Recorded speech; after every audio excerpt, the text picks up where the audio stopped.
Hey guys, welcome to Picksburgh. This is Anthony, and you're joining us for ECOM and Beyond. Appreciate you being here today. We have a very special guest with us. We have Jeremy from What the Hales. As always, my co-host, the Hales. As always, my co-host Nate, Every Day I'm Hustlin, is with us. What up, everyone? And I just want to take a minute just to greet a few people that are with us. What is up, Dana? Good morning to you. Got Cajun Reseller in the house. Good to see you, Chris. Gate City is like, what the hell's is going on in here this morning? That's a good question. I guess we're going to find out, aren't we? Got Cajun Roots Reseller in the house. What's up, Johnny? Good to see you, my man. Got Bill Stoner. Good morning. Nikki T, what's going on?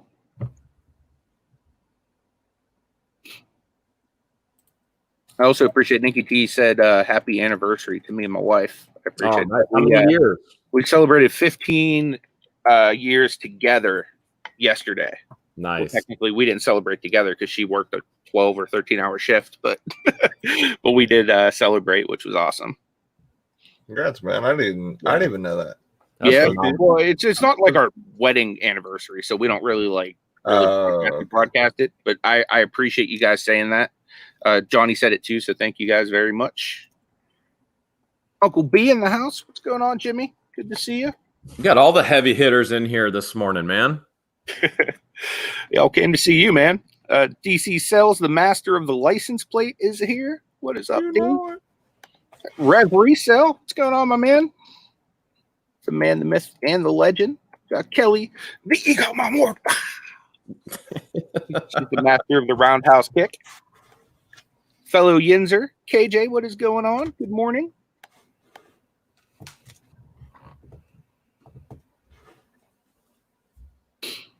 An infamous stacker in the house. What's up, Jimmy? How are you doing today, my lady? Yellow Brick Road Reselling. I accidentally, what was it, on Friday or Thursday? I accidentally called them a dude, and I will never do that again. I apologize. She's going to be doing a pack opening at 12 o'clock on her channel. That's awesome. You may or may not see a beard on there. Yeah, definitely drop a link. Shane in the house. Good to see you, Shane. Good morning. Danica's in the house. Good morning. Pat D's with the super chat. Appreciate you being here, Patty. Said Jeremy, I said sleep with the fishes. What's that mean? Help George. Thanks for supporting Anthony. No stare Mondays. Good morning, Nate. What's up, Pat? Me and Pat are having a staring contest in like every live stream that we go on. Who's winning so far? I think he is. You know, it's also fun on a live stream to just act like you froze all the Southern. I've done that on the occasion. LL Stash is in the house. Surprised he's up early today. He had a long night last night. So holy cow! In here, Larry. Have you met LL Stash yet, Jeremy? Nope, not yet. He rolls up into your chat looking all fly. Not yet. Got T's Flips in the house. What's up, Tracy? Good to see you. Moronic Pest, good morning. Eric, what's up? OBX Picker. You guys will be seeing Jeremy on Friday night. Yeah, Friday night.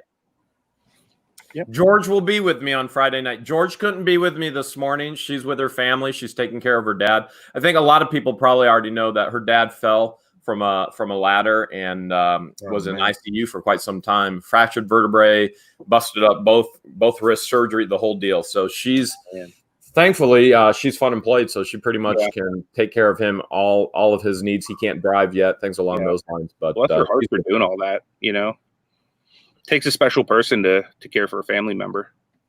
So that's awesome of her. Bless her heart for taking care of me. That's that's what I would say to my wife. Like, I'd be in trouble if I didn't have my wife. You know, I want to say good morning to Adventures with the Hudsons. Good to see you. Beth and Jim, they're so much fun. Yeah, they're cool. Nana Tink is in the house, fellow PA reseller. Appreciate you being here, Nana. Best offer queen. What's up, Aaron? Congratulations. 1,000 last night. I know, that was so awesome. Congratulations. It's well deserved. I was watching the whole time. I kept refreshing her channel to see it go up and go up. So I'm glad she got it. Congrats. Yeah, that was pretty epic. Me and Nate were doing like a little private hangout last night, watching the show, and we're like, "Come on, get there!" Usually, like the share screen, we were like kept going back and forth trying to see how many she had and everything. It's pretty cool. That was pretty awesome for you guys to do for her. Steampunk Town, good morning. I appreciate you being here. Cleopatra, good morning to you. Queen Cleo. You know it.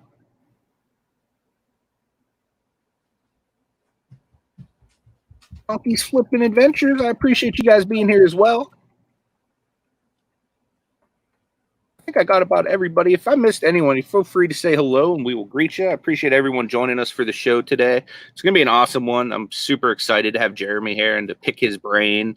If anybody has questions or anything for Jeremy at any time, if you could just put some question marks or put it in capitals so we can make sure that your questions are addressed. I do want to say hi to Myra, Buying Space. I appreciate you being here. I want to also say hi to Sam Dapper Tiger. What's going on, Sam? What up? He has some of the best facial hair on YouTube, I think. The Dapper Tiger. Gives me a run for my money. Like you have like more sheer volume of facial hair, but I think he has like a little bit more elegance to his. Actually, probably a lot of bit more elegance. Yeah, he finesses. This is the first time I've ever heard a man talk about another man's facial hair and define it as elegant. I'm just saying. Yeah, I kind of have a thing for unique facial hair. I just wish I could grow some. Pat, I appreciate the super chat, man.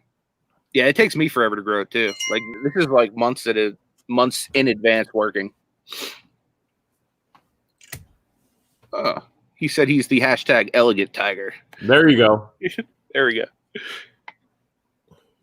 So yeah, I just I've always been curious, man. Like, what was it that made you say, you know what, I want to turn on a camera and broadcast my life to people?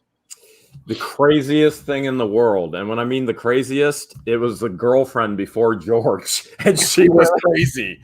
So no, I mean, this is just the truth of the matter of it. And you'll find out I'm very transparent. I'm very honest. I'm very trusting of people. And George is usually next to me, and she tries to pull me back because she doesn't have that same type of personality. But if I get too transparent, George isn't here to pull me back. But I was seeing somebody, and she said, listen, our lives are incredible. We go on all these trips, we go camping, all of this. She said, we should put our lives on YouTube. And she's like, man, and we can make money doing it. And I was like, yeah, right. I was like, what? I was like, what are you talking about? And she was the type that she had a million ideas, but she never followed through with anything. So she always wanted me to follow through. So I called her bluff. I was like, listen, all right, you know what? If this is important to you, you create the channel and then I'll start making videos. Mm-hmm. And I didn't know that it takes, like 30 seconds to create a channel. Yeah. So she actually did it. And then I was stuck because I'm a person of my word. I always do what I say I'm going to do. So I started making videos with her daughter. And so and I loved it. I had a ton of fun with Olivia. Olivia and I started making videos, camping hacks and singing songs, and it was me and Olivia. And then one day we went out to the storage unit auction, which I've always done. I mean, it's just always been a part of my life. And I videoed it, and people watched it. I mean, I thought nobody would view anything, and all of a sudden people watched it, and I was like, what is this? And then I actually did an unboxing, because she was like, oh no, people want to see what's inside. I'm like, why would anybody want to see what's inside? I mean, I was the biggest naysayer. I was like, this is so ridiculous. And I did another video, and that first unboxing video, I think it has 500,000 views on it now. And I went, holy cow, like there's actually something here. And then we broke up, and I did nothing with YouTube. I did absolutely nothing. And 5 months later, I met George, and I basically, I was bored, and I said to George one day, I said, hey, I want to see what this YouTube thing can do. And I said, you want to be a part of it? And she's like, no, I don't want anything to do with it. I went, all right. And within the first month, Now, and I'll back up. I said, I want to see what this YouTube thing can do financially. I want to see what YouTube can generate financially. And I set a goal. And that goal, I obliterated it. Completely and totally obliterated it within the first month of trying. And I went, there's something here. And George went, I'm in. And that's history. She saw the numbers. She went, I'm in. Yeah. That's what happened. And I was the biggest naysayer and never thought anybody would watch anything. I'm still shocked to this day that anybody watches anything that we do. But here it is. People watch. That's how it all happened. How long did it take you before like one of your videos got some traction behind it? Oh, it was probably, I want to say probably probably half a year when I was with the girlfriend before George. And it was just putting stuff out with Olivia. And the previous girlfriend is on video still. There's still videos out there of Holly and Olivia, her daughter. And so there's few of them still on there, but probably with the storage unit one, boom, there was traction. I mean, there just was. And then the unboxing one just went poof. And I still didn't know what YouTube was, what it could do. I was just uploading videos. And then I went, all right, I want to see what this thing can do. And then I got serious about it. I got very serious about it. So some of the things were immediate, and it was based on luck. It was really based on luck, which now I've been able, because of that luck, to be able to break the system down and go, okay, this is what actually happened.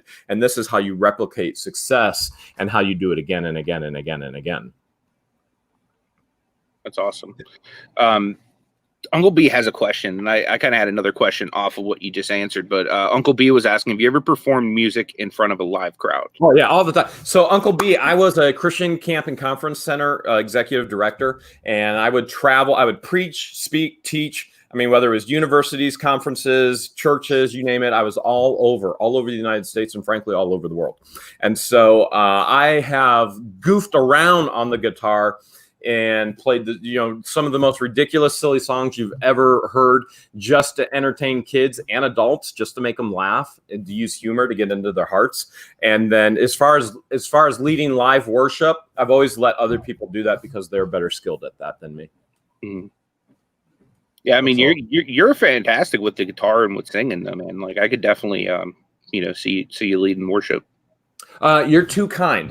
That is not a gift or a skill set. Goofing around and having fun on the guitar is definitely where my skill set is. Being serious on the guitar doesn't really happen. It was funny. You were on the guitar last night, and me and Nate were hanging out watching it, and I said, "Hey, Nate, you think he needs a fat guy who knows how to slap some bass over there to play? There you go, band with him." There you go. I told him, I guess me and George will be the background singers or the rappers of the group.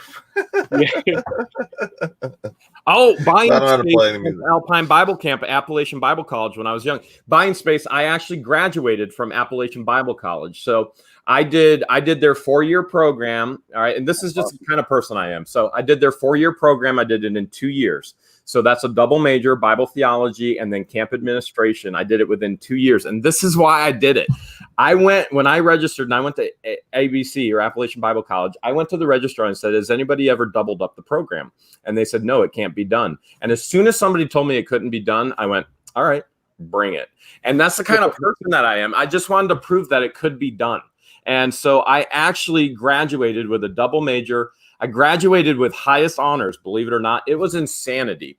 But the way that I was able to do that, I was a married student and my life in order. I was also a landlord, and all of my income came from rental properties, paid for school. So I was a full-time student. That was it. That was all I did. And I had a family, and I was very serious about my studies. That's where I graduated.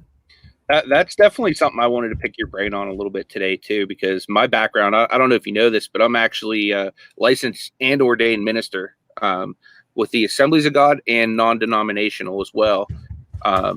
And I got into full-time reselling when my church that I served at full-time closed. They moved a lot of their resources out to California and shut down a lot of the Pittsburgh locations. Yep. So I actually that's whenever I literally started my YouTube journey like right after all that happened. And, you know, so I still do ministry. I still do, you know, pastoring part-time and stuff like that.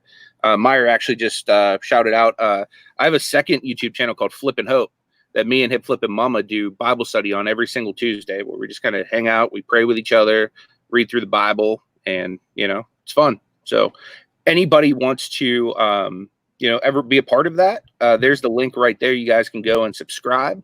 Every once in a while, we have guests come on, like Justin Grimes has come on, and, you know, he shared his faith. We had Frank from Stroke of Luck come on and share, you know, the story of how his wife almost died and how God kind of, you know, preserved her life. And it was, you know, amazing. Wow. So just really cool stuff happening every week over there, guys. I always have a link to it in the descriptions of my video. So if anyone's ever interested or you need some support, you know, even if you can't make it, you can watch a replay sometime, or I always keep my information in there too, you know, in case anyone needs prayer support throughout the week as well, which I just want to mention it real quick. A member of our community, who's a member of our Bible study, Ciosa Sales, Lisa, she had her baby on Saturday, and sadly, the baby went to be with the Lord. Well, I mean, it's awesome the baby's with the Lord, but it's sad for us that, you know, Lisa's had this loss. So I do want to do a shout out on her behalf.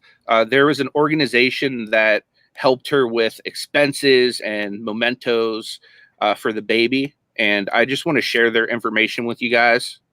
And if you would check them out, I know that Lisa would appreciate it. So real quick, I'm just going to pop up and share my screen, share this website with you guys, and give a quick shout out. It's Angel Wings Memory Gowns is what it's called. I'm just going to share it real quick, and then we can continue with, you know, talking about more stuff.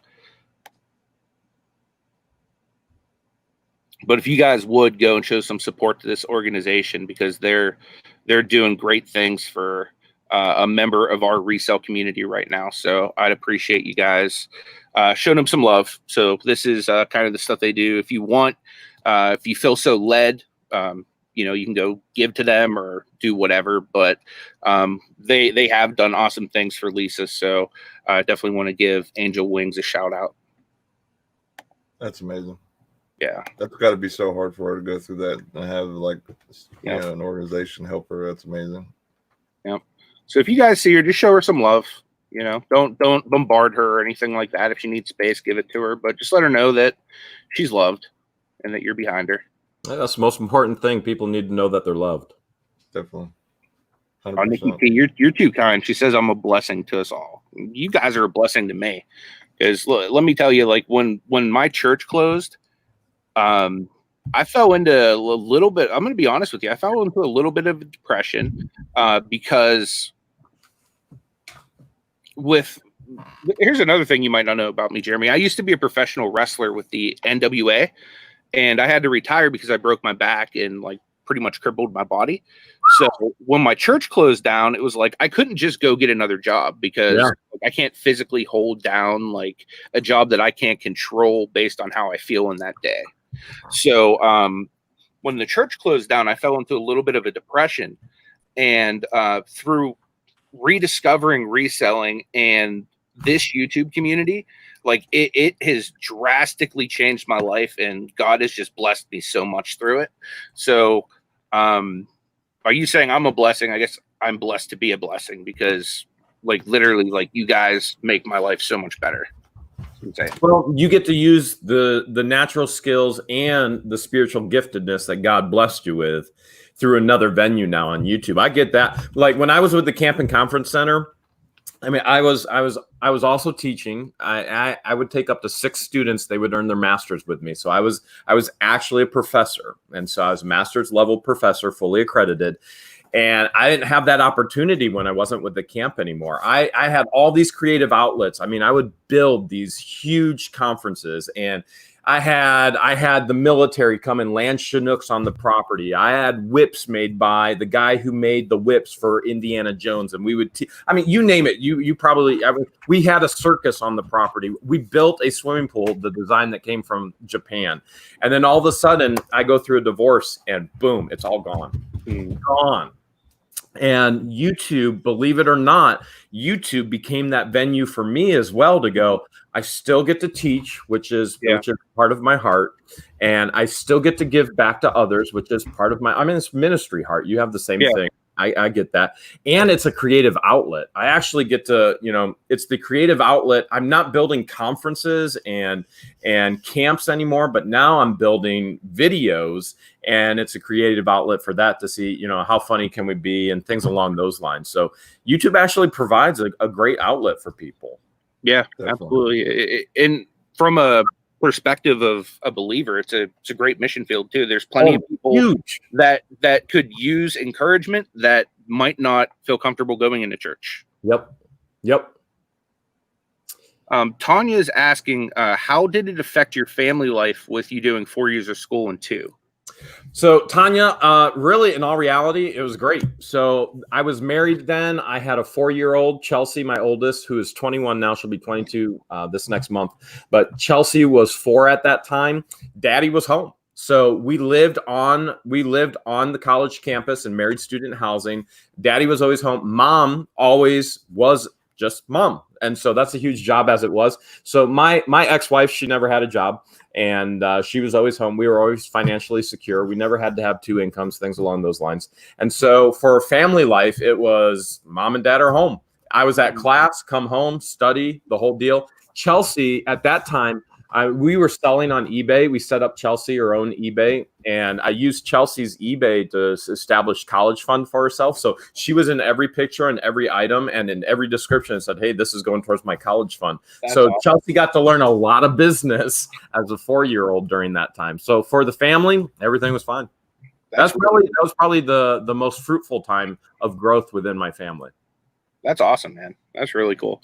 It's awesome how you were doing more but still accomplishing more at the same time.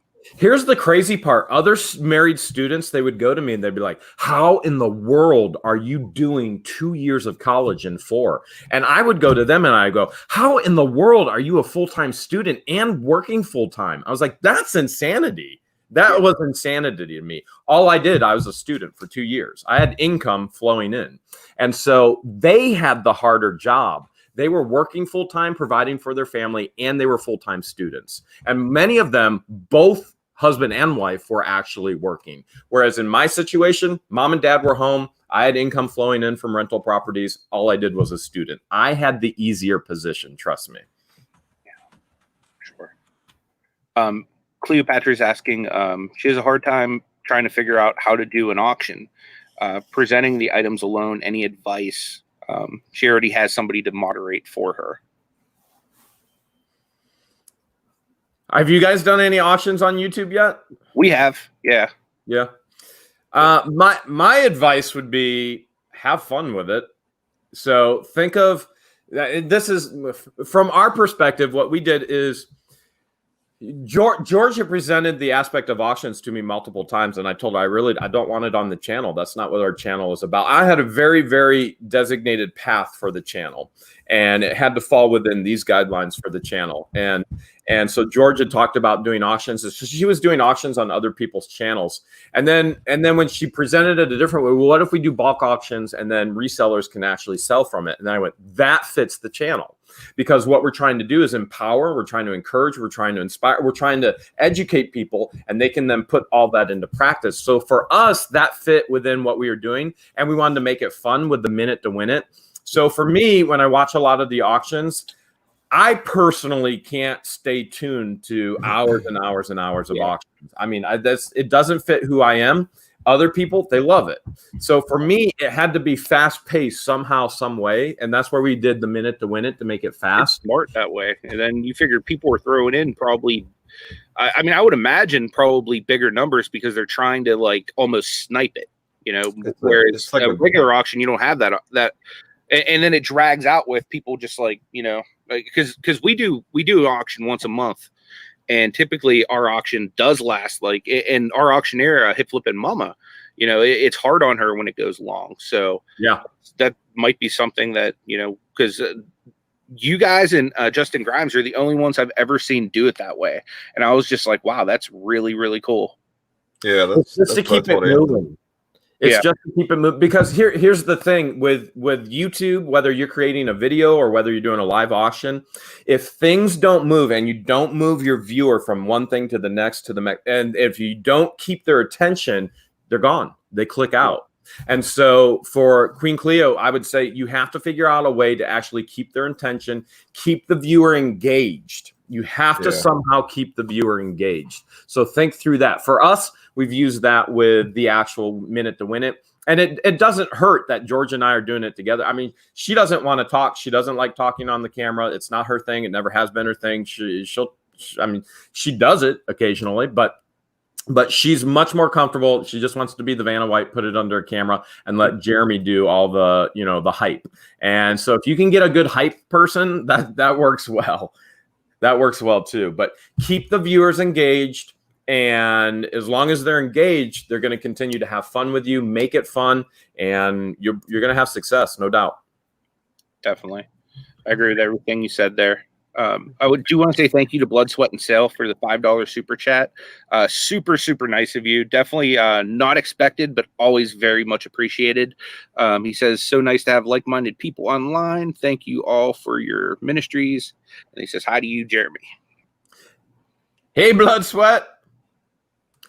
Queen Cleo said, so strip. There are YouTube guidelines. Okay. So this is YouTube. Make sure you stay within YouTube guidelines as well. You always want to stay inside the guidelines of the platform. Remember, YouTube is YouTube's, and then you actually agree to be on their platform. And I know you were joking, Queen Cleo, but yeah, I'm sure you'll find out something that works towards your personality and towards the group or the team that you have working with you, with your moderator and stuff. Just keep them engaged, keep it moving, and people will have a ton of fun. Definitely. Sambai says he mixed us up. He says, Nate, that's cool. Could you tell some stories about your wrestling career? Yeah, I definitely could. I kind of want to focus on Jeremy today, but boom, give you a little bit. Come on, let's hear one wrestling story. One wrestling story. Okay. How about the one when you got injured? Can you tell us about that? Yeah, I mean, it's not really that interesting of a story. Like if you know wrestling, it was a tag team championship match. It was a match that we'd built for a year and a half, and it was for the North American tag team titles for the NWA. He was letting it all hang out on the line. Pretty much. So it was a 2 out of 3 falls match, and it was coming on the third fall, and I was huge. So I mean, obviously I'm still huge, but because I'm such a big guy, for it to be realistic that the smaller team was gonna be able to pin me to get the win, they both had to do their finishers on me to keep me down. So the one guy did a super kick, which is what Shawn Michaels does, the sweet chin music. So I basically had to get kicked in the chin and turn around. And the other guy did, he called it a spotlight drop, but it's essentially like the rock bottom, if you've ever seen that. So basically I get kicked in the chin, turn around, the guy catches me in the rock bottom. And essentially the rock bottom, it's kind of like a choke slam, where you go all the way up in the air and you come down on your back. So I went from getting kicked in the face, turning around, having to throw my body up with all my weight in the split second. And the way I just landed on my back, it was like instantaneous. Like if you go back and watch that match, like I have it on DVD and it's probably on YouTube somewhere. It was like instantly the minute like I get out of the pen, like you just see me like reaching for my back. It was like when it happened, didn't you? It was like instantly. I was like, yeah, something like bad just happened. Ouch. And then we were in line for a big push all over the East Coast at the time. And I didn't want to miss out on it. So being the intelligent person I am, I continued to wrestle with my back broken for a year and a half. And by the time I was forced to retire, like I could barely walk. I had this like back brace that made me look like a Ninja Turtle. And life was just, it was a hot mess. You know what I mean? And like, it was literally actually at that point, that's when I found the Lord too. Like right shortly after that, I had a relative of mine pass away. And then like, it was just to the point where I felt like I lost everything. And that was when the Lord picked me up, you know, placed my feet back on a solid rock and, you know, gave me use again. Wow. So, but yeah, that's one story. I could tell there's a million of them. You know, I've met people that I grew up watching on TV. You know, I've wrestled famous people. You know, there's people that are from Pittsburgh in the WWE right now that I used to wrestle with, like the announcer for SmackDown, Corey Graves. He's from Monroeville, Pennsylvania, like 10 minutes from KJ, where she lives. You know, so there's like a whole bunch. Well, technically, KJ's cousin too is right from Pittsburgh. I've never actually met him though. KJ's cousin is Elias. I don't know if you watch WWE at all. He's the guy with the beard and the guitar. But KJ, who's in the chat, is his cousin. Wow, small world. Yep. Yep, and they're literally from 10 minutes from where I live, so it's pretty cool. That's cool. It's crazy the things that you know, we do to try and push to get to a certain level, you know what I mean? And he tried to keep wrestling with a broken back for a year and a half, just keep going because he was that, you know, in it. He loved it. He didn't want to stop. And then like, you know, because of the popularity. So, you know, the crazy thing is if I would have stopped, I'd probably still be doing it. But if I wouldn't, yeah, I mean, I'd probably still be doing it. But then again, I don't know if I ever would have started serving the Lord the way I had if that wouldn't have happened. So, I mean, I would, you know, trade it. I would trade wrestling for Jesus any day. It's not even a question now. But back then, that was like, I felt like literally my dream was over because like I was to the point where people like were literally referring to me as the fastest rising big man in the entire tri-state, which was Pennsylvania, Ohio, and West Virginia, which isn't like that big of a deal, but like for the independent scene, it's kind of a big deal. Yeah, for you know sure. what I mean? And my tag partner has wrestled with the WWE before. So like I already kind of had an in, you know, like my foot in the door somewhat. Oh, nice. KJ said her cousin's actually injured right now. That's crazy. I figured because I haven't really seen him on TV much. I'll definitely be praying for him though, KJ. What injury does he have? If I can pray. If he's a wrestler, the question is, what injury doesn't he have? Right? In our reality. Yeah, I'm sure he's had all kind of bumps and bruises. Just keep going. I mean, just like football, you know what I mean? Basically, as long as it's not something where, you know, your leg might fall off or your arm or whatever, you're out there playing. Victim of the Lag is asking, Jeremy says, I love your auctions, but I'm always late on the bid. What can I do to improve my chances of winning a lot? The very first thing you can do is make sure you upgrade your internet to fiber optic. Highest speed internet there is. Then you won't have any issues with the lag until you upgrade.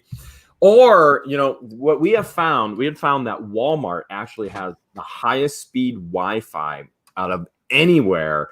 If you go into Walmart during the auction, I mean, just go in the bathroom, sit in a stall, lock it for a couple hours, you'll be fine. Grunt and groan every time somebody comes in, just be like, oh, you'll be good.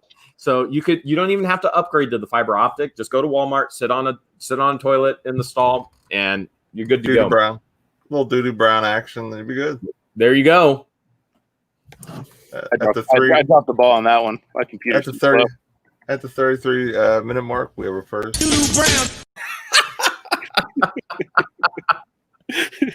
The funny thing is, even like on our thumbnail now, we have the Doo-Doo Brown guy, like for the show. Like we have the little Mr. Burns, who's Nate's boss, who we talk about all the time, and now we got the Doo-Doo Brown. So like we're getting a whole like cast of characters for the show now. Uncle B's asking you, what inspired the fishnet backdrop? Well, believe it or not, it was an auction. So the house that I'm in currently, I bought this house as an investment property, and I never intended to live in it, but I bought it in April of 2014. It was supposed to be a rental property, and then in September 2014, my ex-wife actually filed for divorce, and so I didn't see any of that coming. That blindsided me. It was the only property that I had that wasn't rented out, and it was completely gutted. I bought it at sheriff auction. There was no utilities. All the copper was stolen, the whole deal. And I remodeled the entire house, and I had this huge blank wall. And this fishnet actually came from a church auction. So there was a church that was actually upgrading to a bigger facility, and this fishnet was part of their youth group in their room. And it's a real fishnet. It's huge. And I went, I have a cathedral ceiling. We're in my bedroom right now. So this room is huge. And it was an addition that former people put on. And I went, well, what if I hang a fishnet from the ceiling and I do a nautical theme in the bedroom? And I had the fishnet, I was going to resell it. And I was like, well, it works. And so the nautical theme started. And then when I would resell on eBay, I started hanging, like if I was doing any clothing, I would hang it up on the fishnet. It was a good background for pictures. And then it became the background for the actual live stream. So we ended up live streaming here, George and I, December of 2000, and I want to say 19, probably 2019. No, would have been 2018.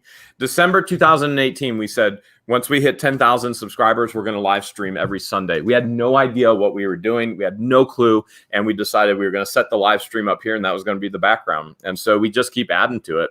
That's it. It's from an auction. That's really cool. That's the funny thing. We were watching the auction last night, and we were like wondering, like, I wonder like what the thought process behind that was, because that's like, it looks very like well like designed, like there was thought put behind everything that's in there. It's just all nautical stuff that we've found. So this would be from a pick, and then this is from a pick, and then probably, shells from, whether they're from garage sales or whether they're from storage units. Everything in here, this scope right here, this is from the $1,800 and $1,700 unit that we just bought. This probably has a lot of value, but the greater value was actually putting it in the net. And just put more stuff in the net. At one point, I wanted to take this blank wall and I wanted to put it as a mural. I'll show you the rest of the room. I'll just give everybody a little peek here. I'll see what I can do. The rest of the room, you can see it's cathedral ceilings. Oh, yeah, that's real cool. Okay, so most of the room is actually, and then out here, I have one wall that is nothing but windows. The entire wall. Great natural light in there, man. But most of the room is actually all barnwood. Yeah. And so I wanted to put a mural there, but I never got to the point of putting a mural there. And I hung a net instead. That was it. That's awesome. I don't know if it was intentional or it just happened. The net was there before the live stream, before YouTube. That's awesome. I want to thank Westside Gary for the $5 super chat. I really appreciate that, Gary. Again, definitely not necessary, but I really do appreciate that. Olive Drab Bargain Hunter, I really appreciate the $1.99 super. I think it's a super sticker. I can't see it through StreamYard, but thank you so much for doing that. Hey, I think that's huge when fans send super chats, super stickers, whatever it is. When a fan supports the channel, that's huge. And speaking as a full-time YouTuber and a lot of other things going on in my life, you guys deserve to be compensated for the education and the entertainment that you provide for free every day. And it's a beautiful thing when the fans actually help that compensation, because that helps you guys upgrade. It helps you guys do greater things for the community. Absolutely. And so on your guys' behalf, I thank your fans as well for everything they do, and our fans as well for everything they do, because that helps us continue to keep pushing forward. Absolutely. It's huge. Right. Like just last month, people super chatted so I can get like an actual good chair. So nice. I can sit here and work more and stream more and create more. So people are just so awesome, super generous. That was a huge help, because he's able to to sit down there longer because of all the elements he has from his. That's huge. Yep. Appreciate everyone that did that because now I get to hang with Anthony downstairs more. Tanya says that she grew up in an Assembly of God church where they had tag team power wrestling group come in for the youth group. That's awesome. One thing that we used to do with my church is we used to actually put on full-blown wrestling outreaches. So what I would do is I would get some of the best local talent from like the Pittsburgh area and surrounding areas. I'd bring them in, and most of them would just donate their time to the effort, being that it was for a ministry event. And the majority of the guys I brought in were believers.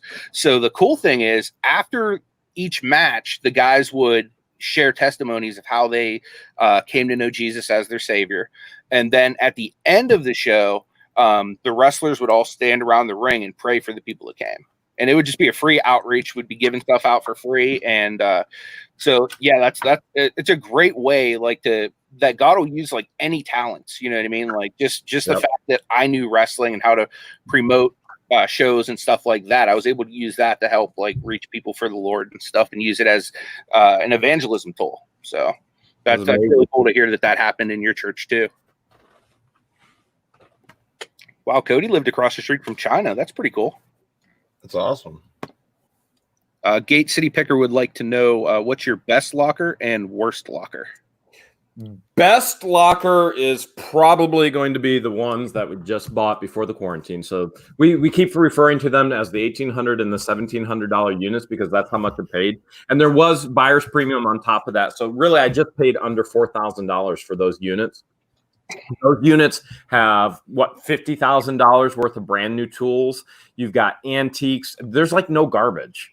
And that's so rare in any storage unit. These guys had brand new stuff and they had high dollar and antiques.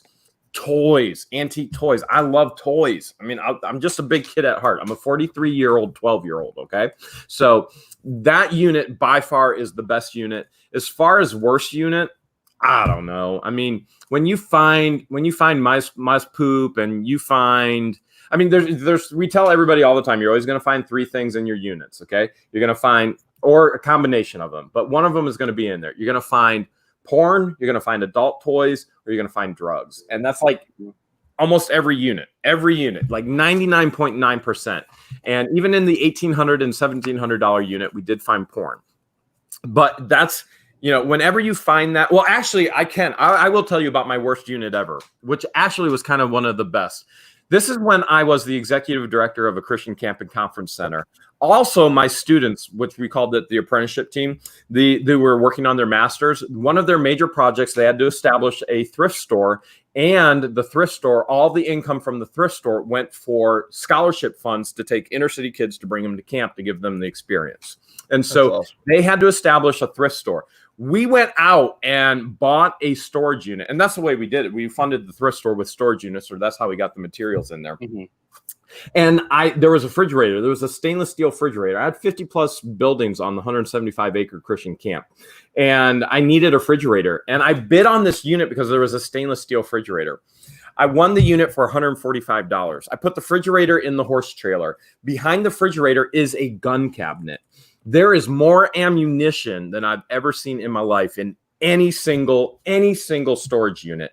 I mean, there was thousands and thousands and thousands of dollars in ammunition. Then there was tote after tote after tote. There was suitcase after suitcase after suitcase after suitcase. And I didn't have time to look through it. I just loaded it all up and I brought it home. This is well before YouTube, okay? When I would go home, I would tell my kids, and I have 3 children, I would tell my kids, I would say, hey, if you help daddy unload, you can pick one item and that's your pay. You get, I don't care what it is, whatever you want from the storage unit, that's your pay. You help unload. So what that did is that gave them incentive. YouTube, you have to give people incentive to watch the whole video. I would give incentive to my kids to keep working because they would keep searching for the one more thing that they wanted. Well, I want this, but I might find something better, right? Chelsea all of a sudden goes, Dad, you might want to look at this. I'm like, what is it? She opened up a suitcase filled with porn. I'm like, all right. Just close that up. Set that aside. I was like, just pick something else, Chelsea. Chelsea goes, Dad. I'm like, what? She goes, I just picked this tote. It's filled with porn. I'm like, what? Filled. I'm like, all right, just set that aside. And then I said, pick something else. Dad, you got to be kidding me. Like, everything is porn. I went, all right, I want you to go in the house. So here I am. I'm the executive director of a Christian camp. Every other thing in this huge storage unit was porn. We had a dumpster at the camp. I filled a 12 cubic yard dumpster with porn. Every morning with my staff, we would meet and we would pray every morning at 9 o'clock. So this is the next morning. This was the best thing ever. The next morning, they all came in. The staff all came in. And I said, hey, I just got one announcement this morning, then we can head into prayer. I said, I'm probably the only executive director that's bought this volume of porn in anybody's life in a Christian camp. I do want to let you know that the entire dumpster is filled with porn. We can't burn it because it could fly away. It's in the dumpster. All of you guys, none of the guys are allowed to take any garbage to the dumpster. Girls, you're on garbage run until the garbage. The guys all go, yeah! All the guys are like, yeah. So I told all the guys, you're not allowed to go to the dumpster. The girls had to do all the trash run. So I filled a 12 cubic yard dumpster with porn. No joke. As the executive director of a Christian camp and conference center, I hold the title of the man who has bought the most porn out of anybody running a Christian ministry. I guarantee it. 12 cubic yards. I at least hope you hold that record because 12 cubic yards. That's nuts, man. Could you imagine somebody doing a dumpster diving video? And next thing you know, they like come across that. Like, all right, we're at a conference center, and whoa! The other thing worse would be. What I was worried about is when the garbage company came and picked it up. I'm like, oh man, what are they gonna think? I was gonna say the only thing worse that could have been is like a parent like came to the camp or whatever, and they see you like unloading the stuff and throwing the dumpster, and they're like, "See, have a good day, Tommy." And then it's like, yeah, exactly. What? Just like, oh, unicorn. Goodness. Was that a unicorn horn? What? Yeah. Yeah. I'm sure you probably fill a lot of dumpsters with those too, huh? I did, and that was another one when we were running the thrift store for the camp, to benefit the camp. What a lot of my kids grew up in the church, and they were oblivious. Okay, and so Kendra was our manager for the thrift store, and we just bought a unit, and we bought it in Mansfield. And Kendra pulls something out, which is a unicorn horn, and me and my ex-wife now, but my wife were there, and she goes, "What's this?" And then she grabs down in a bag, and then she pulls out. She goes, "What are these?" And I'm like, "Don't touch them. Put them down now. Walk away." She had no concept, no clue whatsoever. College graduate had no clue what they were. I was like, oh my goodness, sheltered life. This is good. This is a good thing. Yep. I want to see a viral video of the adult toys vibration race. So that's one of the things I want to do. So obviously when I find adult toys, I mean, we don't know what we're going to pull out. So when we do find it, we still show it and I make jokes about it. So I'll just play dumb. And one of the things I really want to do is I've always wanted to pull two out and then have a race across the table. See, just have fun with it and laugh about it. And some people get offended with it, and they have that right to be offended, but I also have the right to make jokes about it. So I think it's funny when I find it. I'm going to find it regardless because I buy so many storage units and it's always in the storage units. So I just have fun with it and poke fun at it. It is crazy, though, that it seems like almost every video, there's always something of that nature in one of these units. It truly is. So do you feel like you get to know these people just by digging through their stuff? Oh, yeah. I've gone through Walmart. I walked through Walmart. This person's unit is not on YouTube. This is before YouTube. I walked through Walmart and I went, she just must got released from jail because she was in jail for drugs. Mm-hmm. And I saw the woman and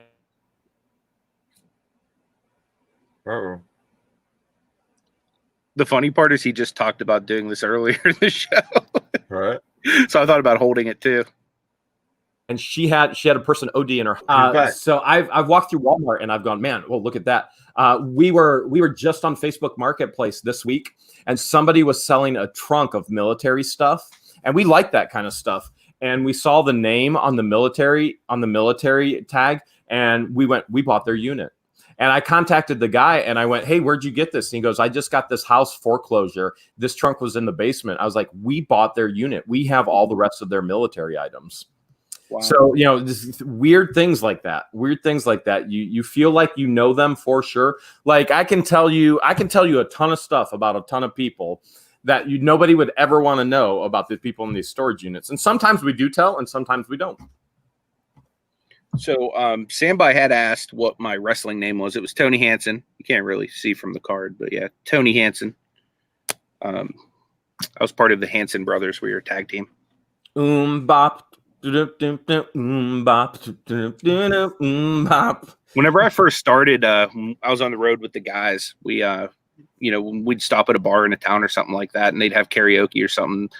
Somebody had always hazed me into singing that song on karaoke because of the Hanson brothers and everything. I love it. So when you came out to the ring, was that somewhere? Unfortunately, there's probably an intoxicated video of Anthony pre-Jesus singing Bop. Unfortunately. So Cleopatra says, can you not sell that stuff? Referring to the adult toys / porn or whatnot. So all of those items, I mean, the reality is that you need to know the policies on every platform that you sell on. Okay. So there are some things you can sell on eBay. There are some things you can't sell on eBay. There are some things you can sell on Craigslist. There are some things you can't sell on Craigslist. Facebook Marketplace, the same. All right. We could use the example of a gun, a firearm. You can't sell firearms on eBay, Craigslist, Facebook Marketplace, but on eBay, you can sell parts. All right. So that being said, you need to know the policies of your platform when you're selling. Now, that also being said, I have different policies for me being a reseller. So I will not, this is part of my faith in Jesus Christ as my personal savior. Okay. I will not sell something that I think is going to lead somebody into temptation and sin. So that means porn. There are pornography magazines that are worth hundreds of thousands. If I found one, I can straight face tell you without any hesitation whatsoever, it gets destroyed. If I had $100,000 pornography magazine, it would be destroyed. I would not sell it. That does not fall within who I am, who I want to be, or within the standards or policies that I have for myself. Now, as I share that, everybody has to decide where your personal standards are. I'm not going to look at you if you go, oh man, you got a $100,000 magazine. You're not going to sell that. And if you did, I'm not going to go, Matt, you were wrong to do that. Mm-hmm. It's my personal beliefs. It's my personal standards for my business. So that doesn't mean I'm trying to push it onto anybody else. So you have a right to do that if you'd like to.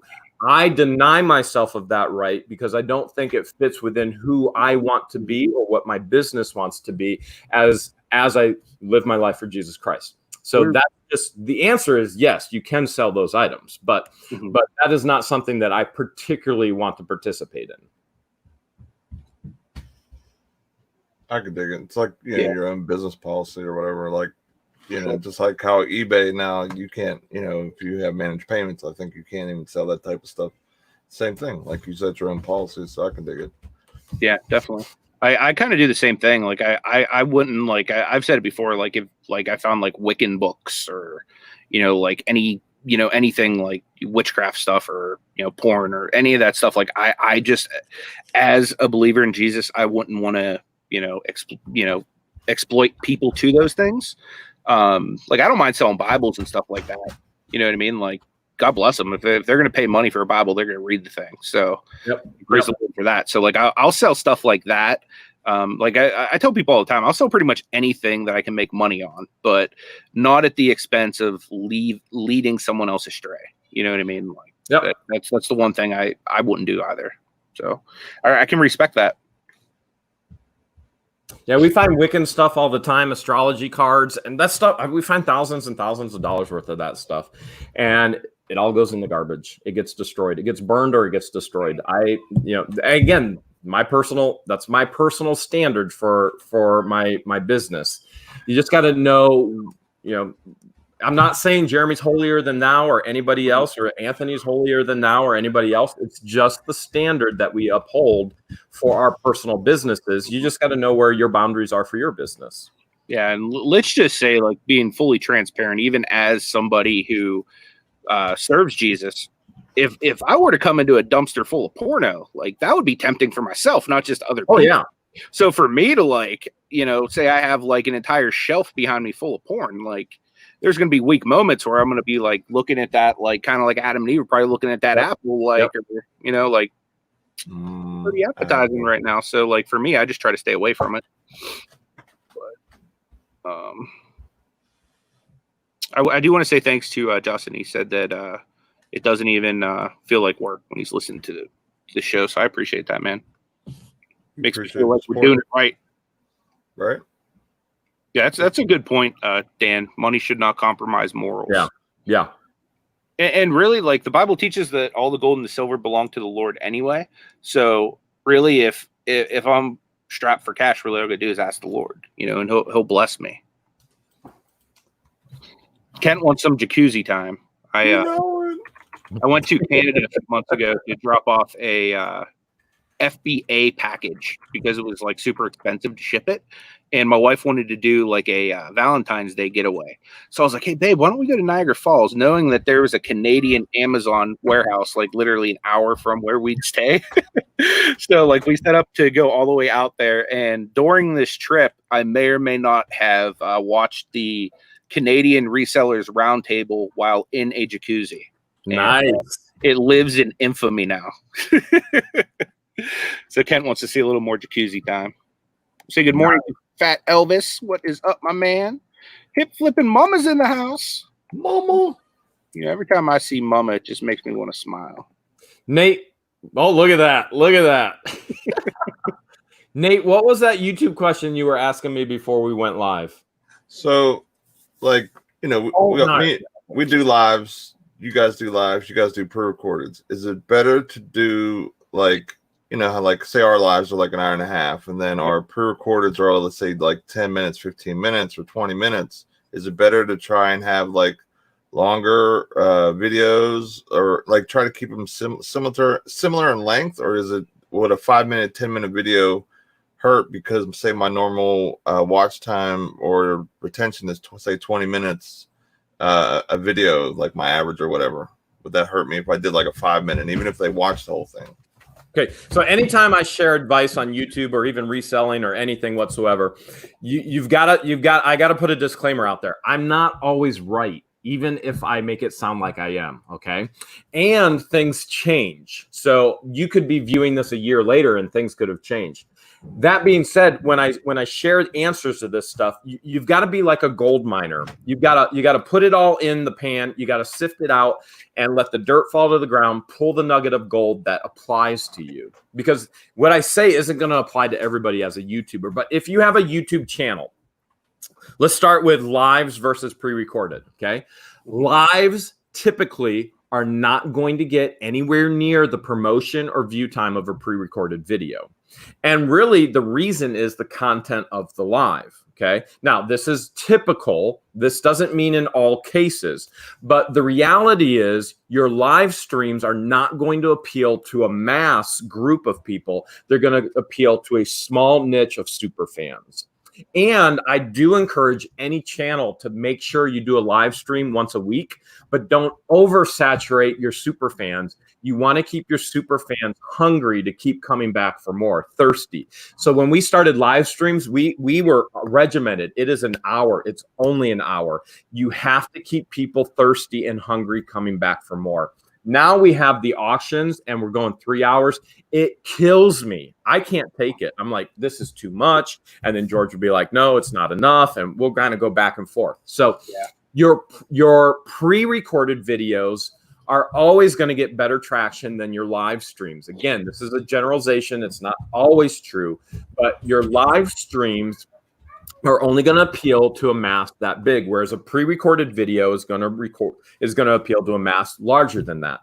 Now, the size of a video. I'm going to talk about size of a video based on a couple different factors. And not everybody in the chat may actually understand all of these factors, but if you're a content creator, you will. Number one, any video that we put out on What the Hales will always be over 10 minutes. And the reason is that when you go over 10 minutes, you can put multiple ads in that video. Now, I've said this from the beginning that content creators deserve to be compensated. They're compensated based on ads that are in the video.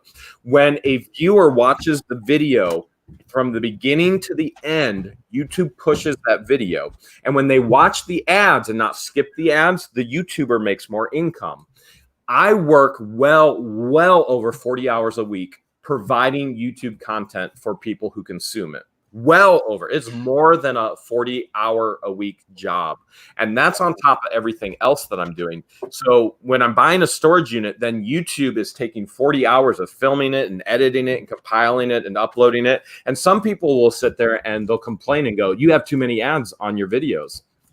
Don't be cheap. Buy YouTube Premium for $12 a month and you will never see an ad.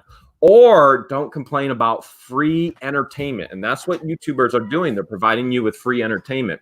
So every video will be over 10 minutes long, because at 10 minutes long, you can put an ad at the beginning, an ad at the end, and you can put what they call midsection ads. Depending on what your content is going to be dependent on how long your video is going to be. You've got to get good at telling a story and keeping an audience from the beginning to the end, okay? And so there's got to be, every good story has, you front load the story. These are the characters. This is what it's about. Then you're going to have conflict. Every good story has conflict, right? And then to end the story, you have to have resolution. Every movie you've watched, every book you've read, if it's good, then you have, the setup, you have conflict resolution. And really, you would want to have that within your video as well. Now, we find on What the Hales that our sweet spot is 25 minutes. So for us, a video of 25 minutes performs very, very well on YouTube's platform. It keeps viewers hungry for more. They watch a large percentage of the view duration. If you can get a view duration of 70%, the YouTube algorithm will trigger immediately and it will push it out to everybody. So what I mean by that, and many people may not understand, YouTube is all managed by algorithm, by mathematical equations. YouTube is a multi-billion dollar business. The more people that watch the videos, the longer people stay on the platform, the more money YouTube makes. And so everything about YouTube is to keep those people engaged with the videos. Your goal as a content creator is to keep people engaged with the video. So there are silly little ways that we do that. We call things the wrong things on purpose in our videos so that people will be engaged and go in the comments and correct us. So people will go down there, you're such an idiot, you're a moron, you have no idea what you're talking about. And I go, yeah, we engaged them in the video. All right. So it's all business, right? I mean, you want to keep them engaged, but you want to keep them engaged to the very end. So you want your pinnacle, your climactic moment, whatever story you're telling, to be at the end. And you've got to figure out, let's say you're a yoga channel, okay? Is a yoga channel going to do well with a 25-minute video versus a treasure hunting channel with a 25-minute video? From my perspective, people who want yoga probably are going to watch, they want to get a pose, they get a pose and they click out.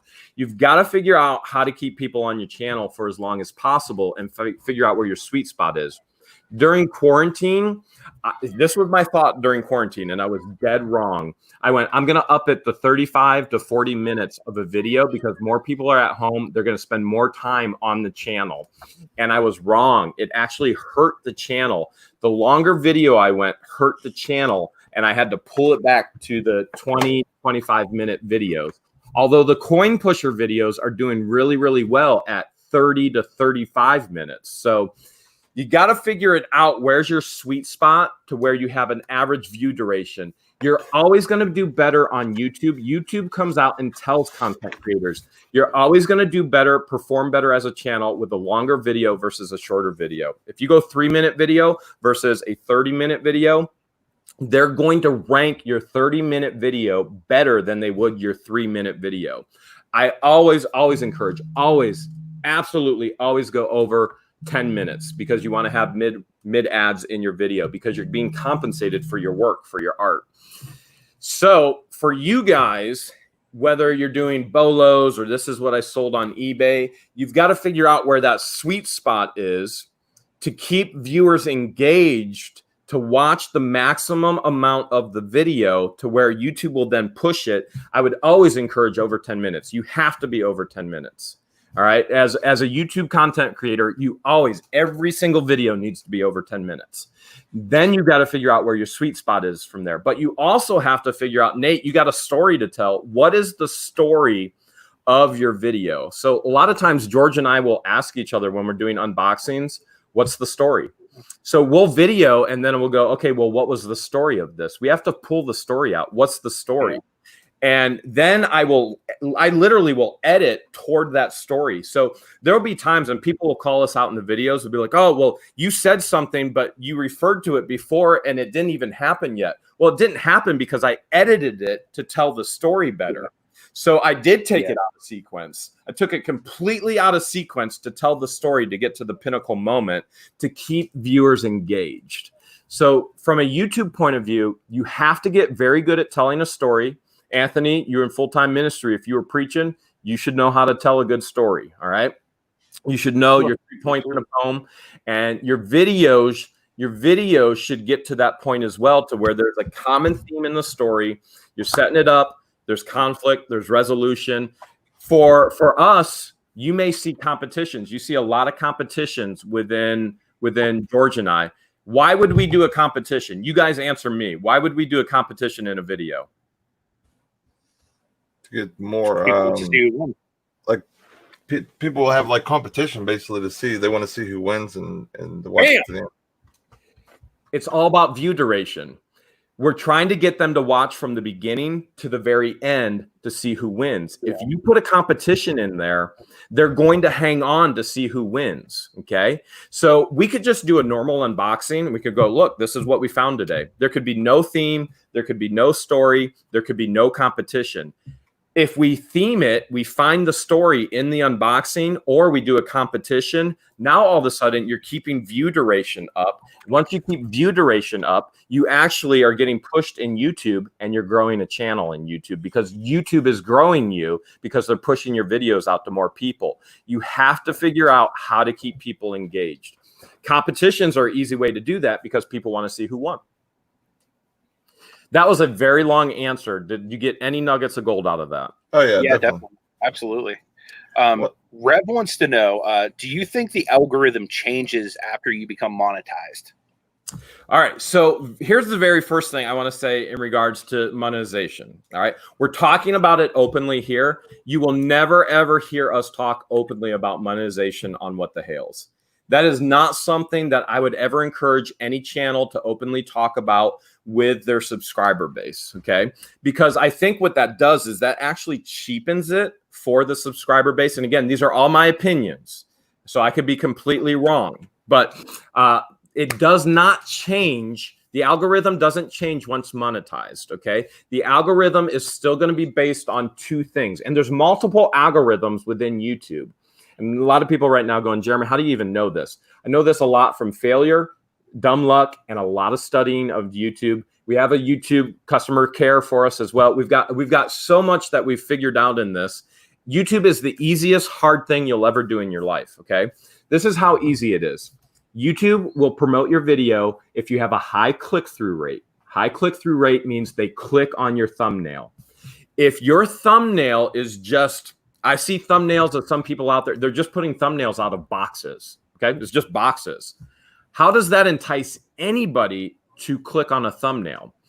Drama entices people to click on thumbnails. I'm telling you, you put a cop in your thumbnail and every single person will click on that thumbnail. Especially right now. Yeah. You have to deliver on that as well. So high click-through rate. So average click-through rate on any video, on any thumbnail, YouTube tells you all this information. Just most people don't think through it, and most people don't work to try and learn it, okay? So average click-through rate is about 5%.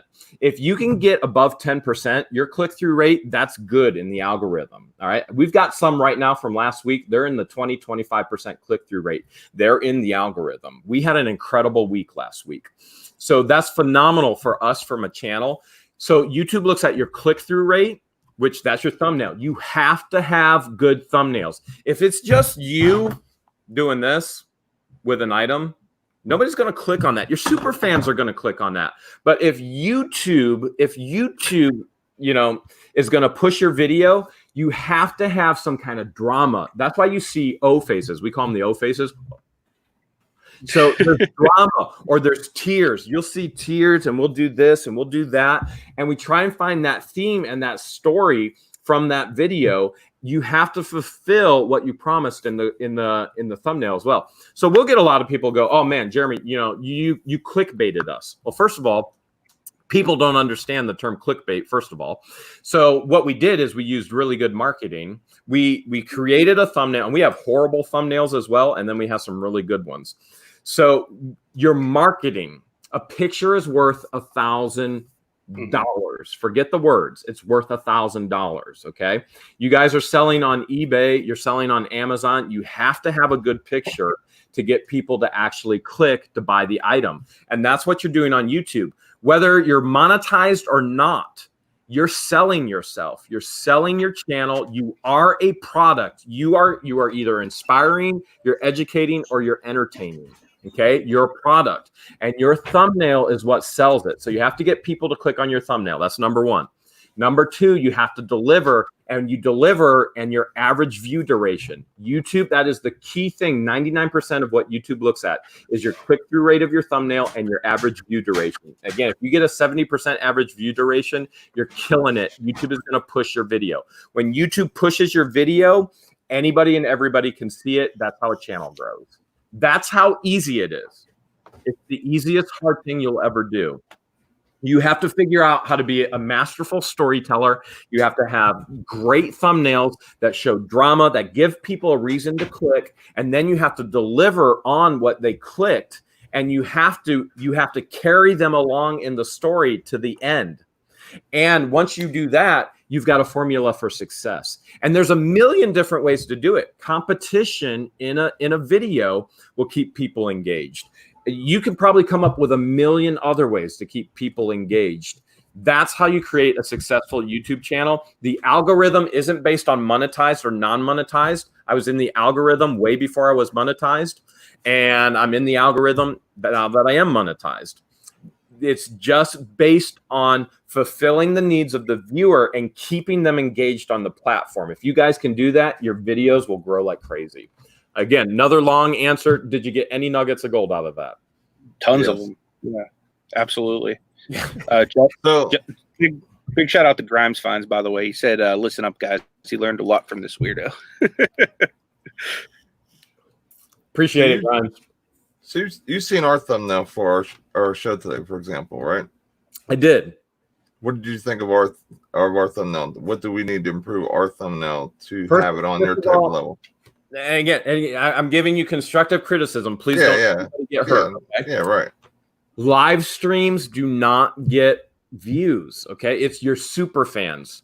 So literally, you could put anything on your thumbnail for your live stream, and your super fans are going to be there. They love you, and you love them. They are your family. They're going to come no matter what. Okay, so if I were to help you in regards to that, so let's say a YouTuber came to me last year and said, I want to do a live stream with you. I want to do a live stream on Bad Boys of Reselling. It was Jordan with My Flippin Life.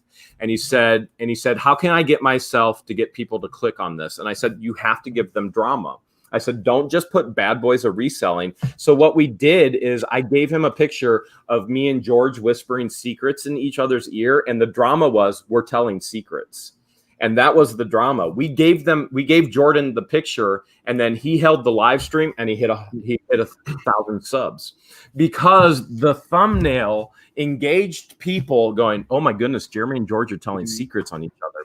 And that live stream went for over 2 hours, and it was so much stinking fun. And we told secrets on each other, and Jordan accomplished exactly what he wanted to accomplish. So if you can think through the aspect of what's going to make somebody click, live streams don't make people click. When we put up a thumbnail for our live stream and go, hey, we're doing a live Q&A and there's going to be an auction, nobody wants to click on that. When we go, we just got banned from Life Storage and we're going to give an update on Life Storage, which we did that once. We had over 3,000 people on our live stream waiting to hear what happened with Life Storage when we got banned. So think through the drama and how can you entice people to click. Remember, you're selling yourself. You're selling your YouTube channel. You're inspiring people, you're educating people, or you're entertaining people, or a combination of all three. By the way, Best Offer Queen, phenomenal. How does she keep people engaged? She plays games. She uses what's called in the gaming world or in the marketing world, it's called gamification. The more you can gamify something, the more it keeps people engaged. This is why we've got video games of losing weight. They've gamified. It's the gamification. The more you make it fun, the more people are engaged. So the more you can do those types of things, competitions, games, things like that, the higher your average view duration is going to be, and the easier it is to actually grow a channel. Definitely.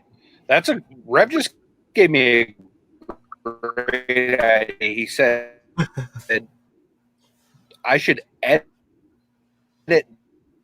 this and make a pre-recorded video. So a lot of people who go live actually they're absolutely YouTube gold. And the thing that I really love about you and Justin, especially you and Justin,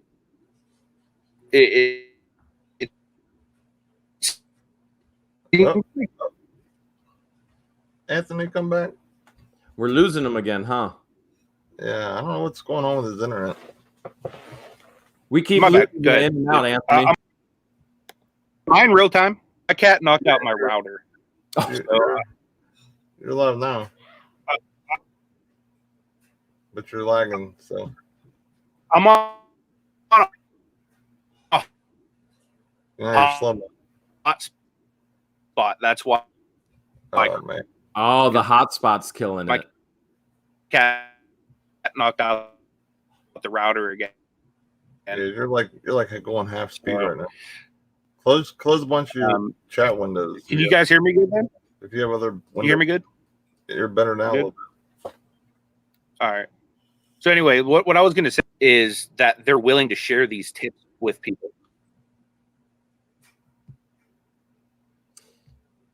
Yeah, he's in and out. Yeah. The reality is anybody can be successful on YouTube. Anybody. I've heard from other resellers, and we've been out there long enough that what happens is, let's say there's other reseller channels and they are salty because they haven't grown, and then they see what the Hales channel that keeps growing. And so we've heard everything from, oh, you have to be eye candy to actually grow a YouTube channel. That's so far from the truth. There are channels out there with millions and millions, even billions of views that the people that are on, they're not eye candy. They're not anything pretty to look at. And look at this, I'm bald. Now, they'll also say, oh, it's George is the eye candy. So there are channels out there with single men killing it. And you've got to be somebody that people are relatable to. You can't be a negative Nancy complaining about everything. The reality is you've got to learn the system. YouTube's a platform. If you're selling on eBay, you got to learn eBay system. If you're selling on Amazon, you got to learn Amazon system to be successful. YouTube is another system that you have to learn to be successful. And anybody can do it. Anybody. You don't have to be pretty. You don't have to be, charismatic. You can use, I've talked about this with Victoria the other day, that if you can't tell a good story, there are other ways to tell a good story within your videos. Music tells the heart what to feel. You put music, if I put a music in a Restores the Love video, I guarantee you I'm crying while I'm editing it. Music can tell a story. It tells you to feel sad, to be happy, to be anxious.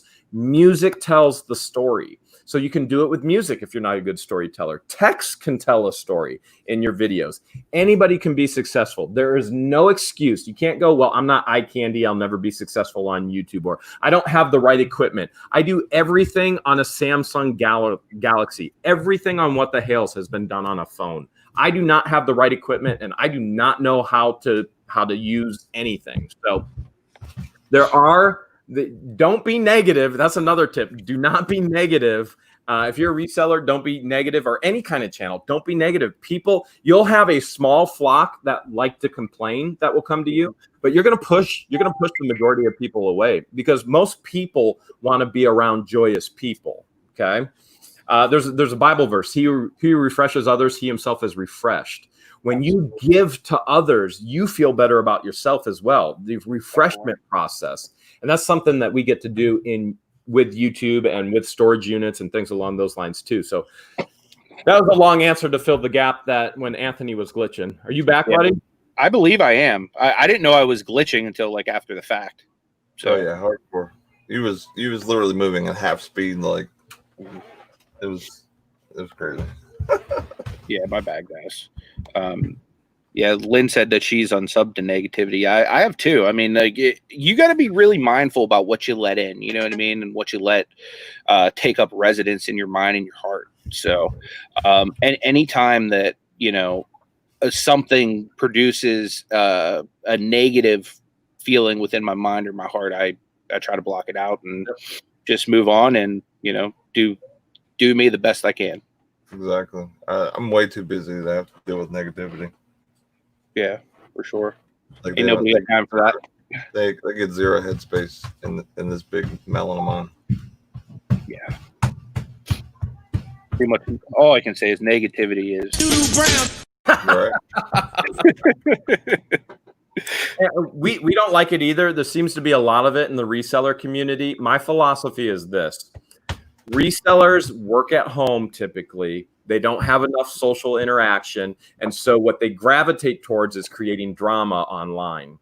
And if they would gravitate towards reselling, they would be more successful in their reselling, and then work on creating those social environments that they need as well. So that's kind of my philosophy. So we don't like the negativity. We will block people and have blocked people. And we don't want anything to do with it. We want a positive environment.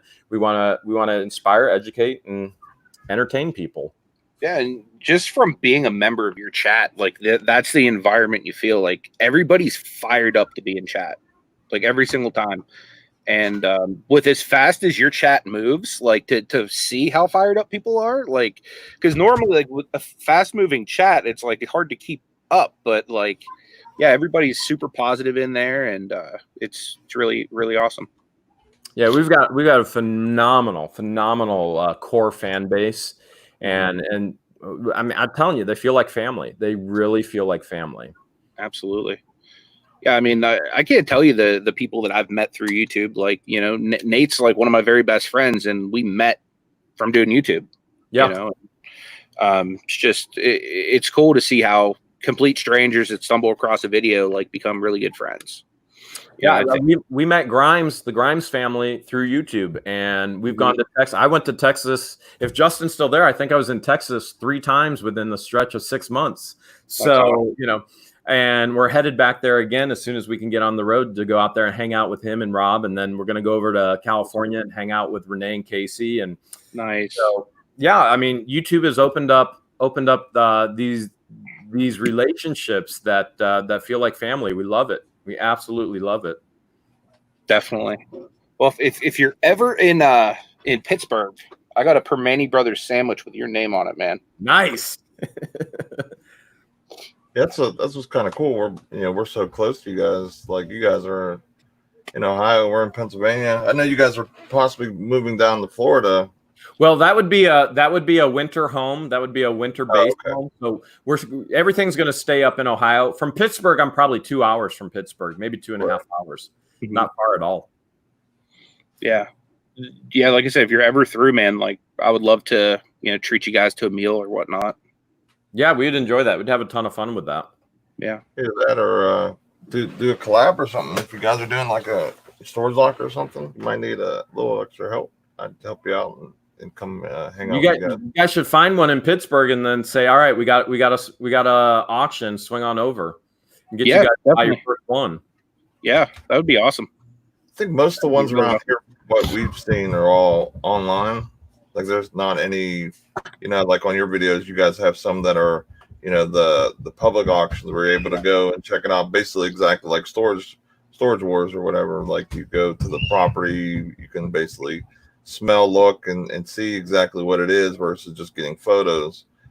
I haven't found any of those type of locations yet so far. So we're hoping to, because I think that's the best way to really go at, especially your first couple lockers, is going in and seeing everything.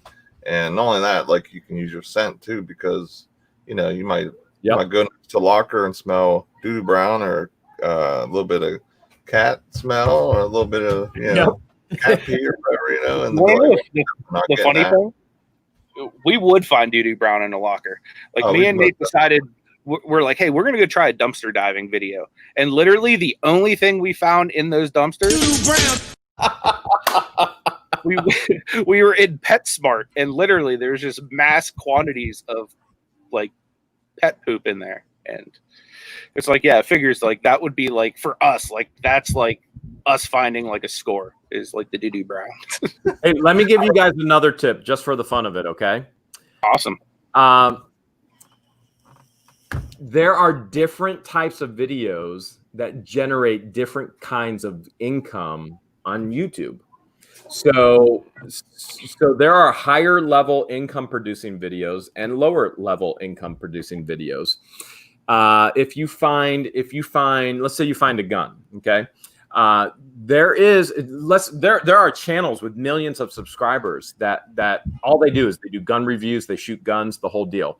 That would be a higher risk for an advertiser to actually advertise in an ad, and those channels make very, very little income. Now, I'm gonna use this as an example because what people have seen of a little bit of a transition on what the Hales. Guess what makes a lot of income? Gambling. Okay, so advertisers pay more for gambling. Now, I have never gambled in my life, nor will I probably ever gamble in my life. In the aspect of actually putting money out and going, okay, am I going to get a return on this? In YouTube's world, when we make a video coin pushing, because it's YouTube and we know the high ad level, we're guaranteed the money back. We're not losing anything. We're never going to lose on that. And so we knew ahead of time. YouTube tells you everything. YouTube told us before we made a transition to the coin pusher to try and find a coin pusher and to make videos. YouTube told us people who watch you also like to watch boom, boom, boom. And we studied that list and we went, what are other people watching? We've tried to do thrifting videos get no views for us. And that's why you don't see it. eBay videos get no views for us. That's why you don't see it. So we move stuff off the channel. We specifically won't put things on the channel because the view rate isn't there. It hurts the channel. And so we went boom, boom, boom, boom. Okay, what can we do? What's near? And we went coin pushers. And we said, all right, let's dabble our feet in coin pushers. And immediately it skyrocketed. It absolutely skyrocketed. So people absolutely love the coin pusher. And we went through the debate. Okay, well, if we show us on the coin pushers, we're going to have a little bit of an issue. Number one, Jeremy says he never gambles. And so what we did is we went, all right, George, you're the one that's going to do it because Jeremy never gambles and I never gamble. But people, when they're watching, they don't understand. And we're never going to say that on our channel. It's not a gamble for us because YouTube is compensating us back as you guys view it. Whether we win or lose, we win. And so we don't share that openly. We never will share that openly on What the Hales channel. I'm sharing that with your fan base and with you guys, because you guys can tailor your channels to go, okay, there are higher ad rates here, here, and here if we go this direction versus another direction. When we play a coin pusher, we're never going to lose. Yeah. Because the views are going to be there. And guess what? Average view duration on a coin pusher is huge. So what does YouTube do with that? Pushes it in the algorithm. How do you grow a channel? You get average view duration. Guess what? Channel's growing.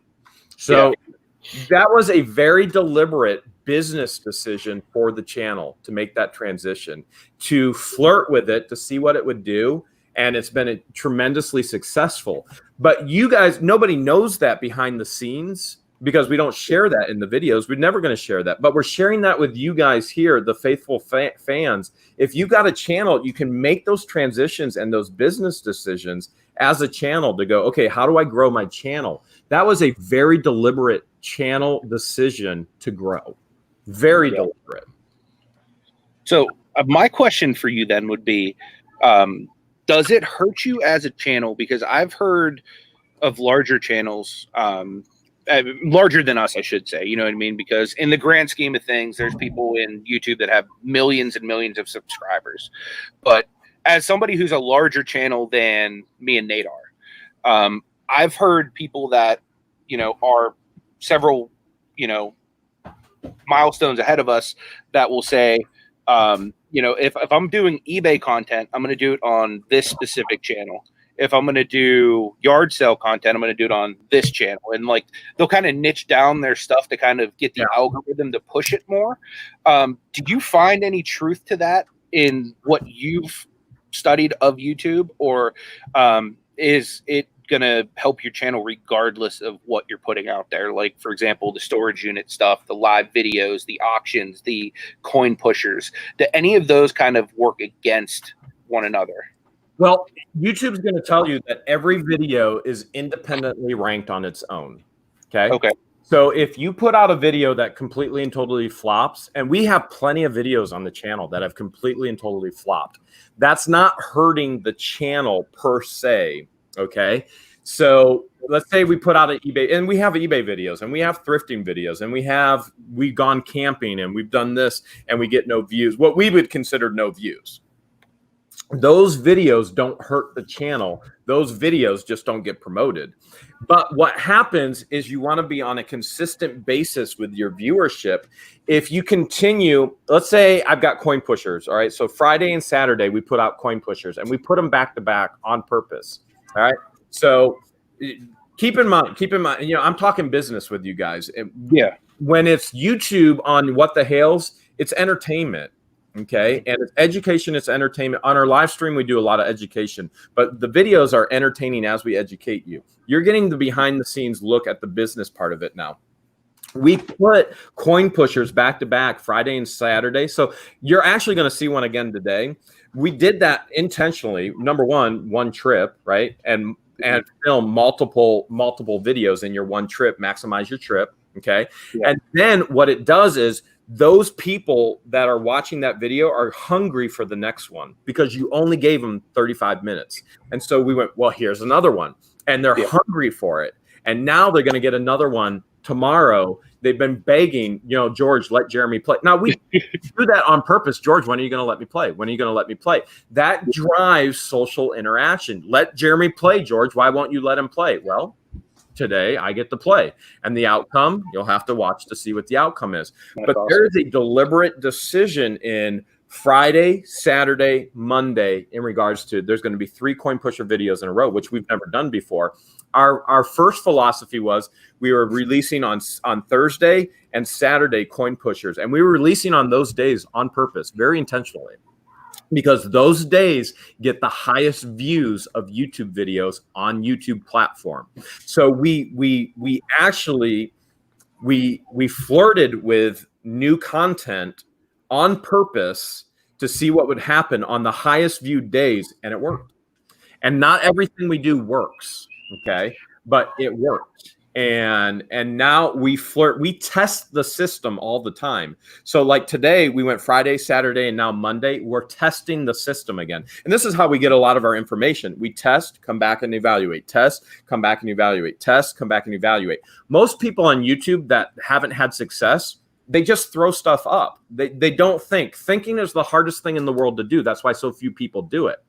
Just think through the process, and then you're going to know, where the data is and how it works and how it affects the platform. That's how you learn the platform, whether it's eBay, Amazon, YouTube, things along those lines.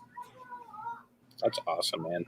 Like there's just, I'm gonna have to go back and rewatch this and take some notes, man, because there's just so much like useful information, and it's so refreshing to like hear, because these are practical things you've done and seen results. You know what I mean? And like the proof is in the pudding. You know what I mean? All you need to do is go to what the Hales and boom. So I appreciate you being willing to share that with people. And I think it's awesome, because as like the community grows and all channels grow, there's more viewers for everybody, because everybody has their own sphere of influence. What we would love to see is the reselling community take over the YouTube platform. And that is the thing that people come to YouTube for, the reselling community, because it's so strong. So there's no secret that we're sharing that we would go, oh man, that's a trade secret. There's no trade. There's enough viewers out. There's how many billions of people now? There's enough viewers out there for everybody. But when there are channels that are struggling, then, they blame it. They play victim. They blame it on, well, this channel must have said something negative about me, or this channel is doing that. Stop playing the victim, step back and learn the platform and the system, and you can grow. I mean, that's just the reality of it. It's that simple. You can grow if you know the platform. And we flirt with it. We test, we flirt, we do this, we do that. And you guys are getting a peek behind the curtain right now. Good, Nate. Let me ask you a question. For example, okay, like you guys do storage units and stuff like that. You guys doing a coin pusher video, say for some reason, it's different to your channel. It's not the normal content. Say for some reason, you're going to splash these videos in from time to time. Do you ever worry that you're going to lose some of your base from doing something different that? We lose people every single day. We gain people and we lose people. We have probably 100,000, if not more, people blocked on the channel for vulgar negativity, you name it. So it's just part of the business. So I got a comment last night. It was a lady. She said, "I can't believe you're promoting gambling." And then she tried to quote a Bible verse, and the Bible, what she quoted was not in the Bible whatsoever. And she said, "I'm unsubscribing." Well, nobody ever saw that comment. That's in our block. Anybody who says unsubscribe, it gets immediately blocked. Nobody ever sees it. We have a list, a mile long, of words that if anybody ever types that in the comments, nobody can ever see that. Most people on YouTube have no idea how YouTube works. They don't know that it works that way. And so I was talking to George, and I went, I mean, she has a valid point. And we talked about it beforehand when we were going to start doing coin pushers. And if we don't show the losses and we only show the wins, then everybody's going to think this is easy and you can just go make money like that. And that's a tough area for me to deal with, because I don't want the masses going out and going, all right, I'm going to go try and make all this money. And we talked about it back and forth. She goes, well, you do the same thing with storage units. You make it look so easy. And she goes, not everybody is you. Not everybody can take the simplest things and make it look easy. And she goes, you're getting people out there with their stimulus checks doing the same thing. You see them do it all the time, and then they lose all their money. At some point, they're responsible for it. And so we did talk about that. It's an internal battle that I had, knowing that we are treasure hunters. We don't want to be just a storage unit channel. All right, we do storage units. That's what set it off. But really, at heart, it's treasure hunting. And it's not gambling for us. And I'm never going to say that on What the Hales, but it's not gambling for us, because YouTube automatically replenishes the money. So if we lose, it doesn't matter, because you watched the video, and YouTubers deserve to be compensated for their work. I put well over 40 hours a week into YouTube, and I can make so much more money reselling, but I've pulled back from reselling to do YouTube. and I provide education, information, entertainment. And so YouTube is compensating me, and I appreciate that. And it's an area that I wanted to see if I could succeed at. So there is that whole struggle with, gambling versus making it look easy, but we make storage units look easy too. And people will tell you that that's a gamble. People have gambling addictions. They'll go buy storage units. So is there a difference? At some point, people have to have their own personal responsibility for their actions. Okay. I love Rev Resales, the Baptist lottery ticket.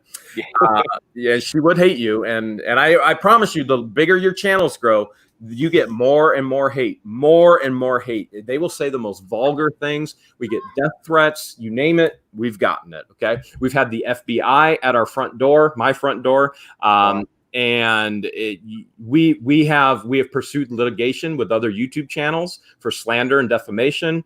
The larger you get, the more problems you get as well. So keep that in mind as well.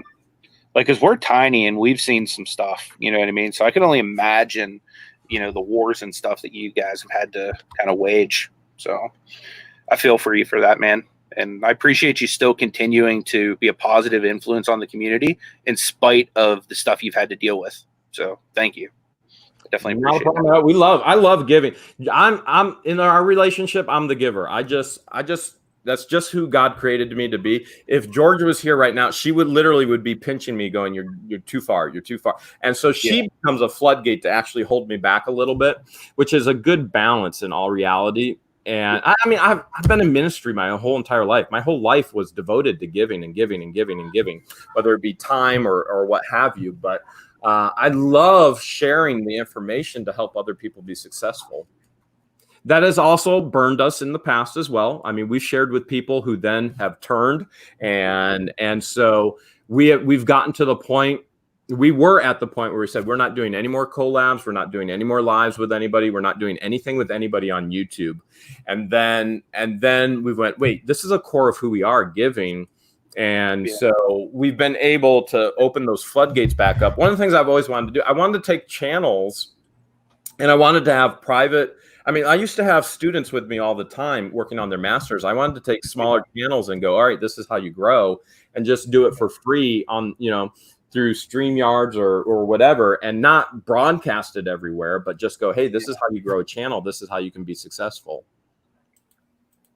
Well, if you ever do that, I will sign up for that immediately. I mean, you're getting some of it right now anyway. Exactly. Like, because even just watching your interview you did with Victoria the other day, you know what I mean? Like, just the stuff you're putting out there for free is something that is valuable enough for somebody to pay a good bit of money for. So, like, definitely appreciate you doing that. Is there, because I know that you do have limited time. Is there anything that we can promote for you for What the Hales, or for anything with your business, or anything that you just want people to know about? Let me think. George just texted me. Oh, do you guys know who Dick Goddard is? Sounds familiar. All right, he's a famous weatherman in Ohio. George just texted me. We did a pick at his house.